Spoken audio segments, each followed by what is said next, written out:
और देखी आदि शक्ति भवानी के नाना प्रकार के कृपा बा यही तरह ई काहे से कि रंगारंग कार्यक्रम तब बने होई स्वामी जी। हाँ बस अब माँ बहन बेटी देखी खड़ा होकर लोग देखा था वो लोग खाती हमनी के फर्ज बनता कि माई बहन दुनिया के माई बहन हमार माई बहन है। सही बात बाबू। सरकार के भी आदेश बा कि लेडीज फर्स्ट। हाँ। पहले माता बहन की सेवा करें भजन से, उसके बाद आप लोग को लोक संगीत सुनाया जाएगा।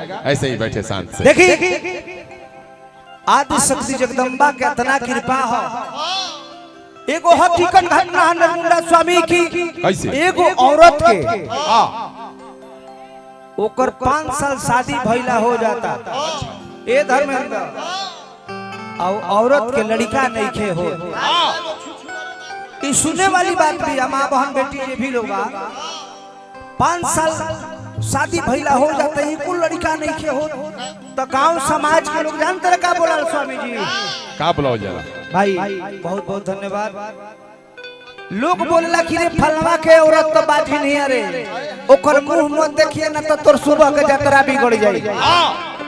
होला नु भाई लोग कोनो औरत के अगर लड़का ना होला तो ओकरे के लोग घृणा नजर से देखेला। सही बात बा।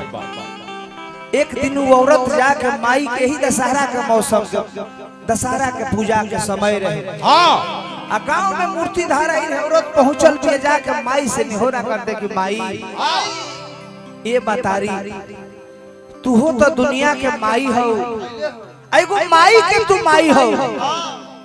आज तक समाज में लोग हमरा के सुबह होला तक के मुंह ना देखेला। आखिर हम के करा दुआरी जाई आखिर हम कौन गलती करी माई। वो औरत बड़ा वियोग से मातारी से निहोरा करती है कहती है का कैसे कैसे बाबू हो बड़ी सुंदर भाव बा। कि रोवेले बजनिया मैया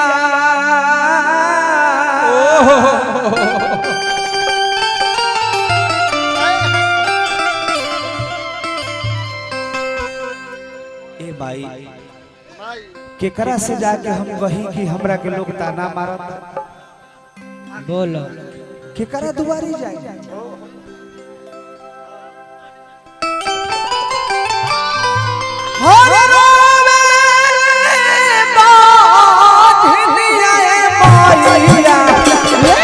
अरे किटी लखी के हो हुआरिया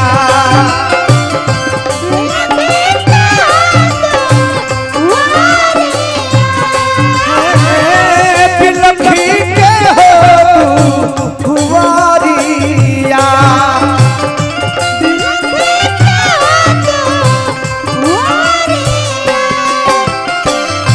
दुनिया सा फेरत हुए मैया जय हो ये माई दुनिया सा फेरत हुए मैया कि बाझिनी बनो हजारिया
घर में हमरे बड़का भैया मुकेश गुप्ता जी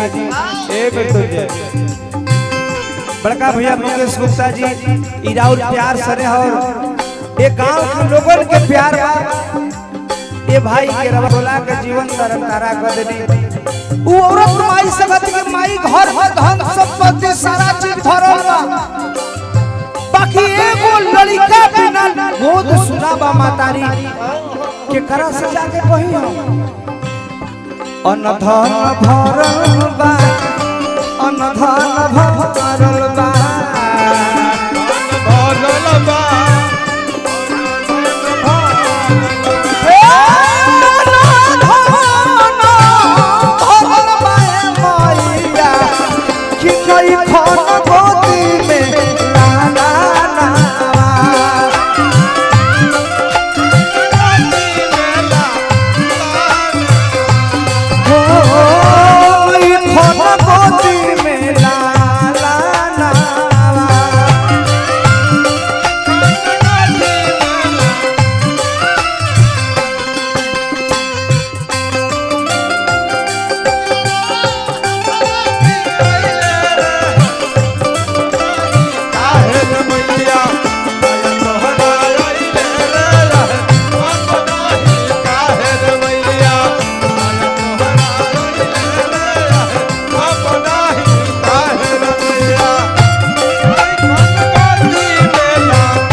सास ससुर गोतनी ननद केहू नहीं खे बोलत रे माई।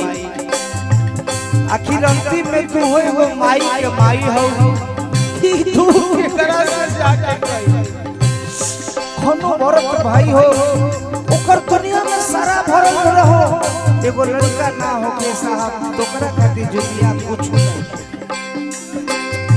सासू जी न बोले ली, सासू जी न बोले ली, बोले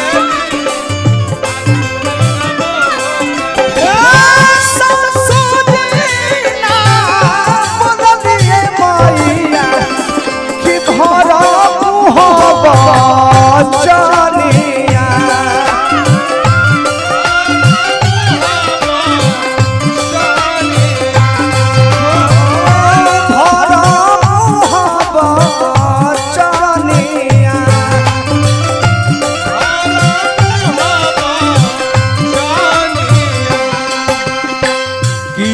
पर मुधावाया मैया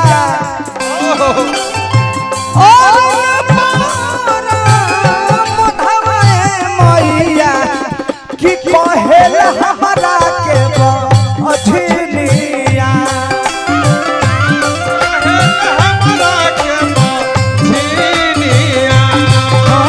कहेल हमरा के बधिनिया,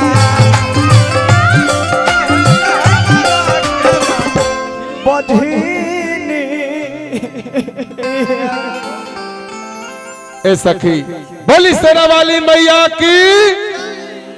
ए सखी उठा, हम जौन कहा तनी तमन करा, हम जीवन के सच्चाई तारा के बतावा तनी, तारा के केहू बाझी ना कही, लेकिन कब वो लोग अपन मोबाइल के फ्लैश तरीक पर जला दे तब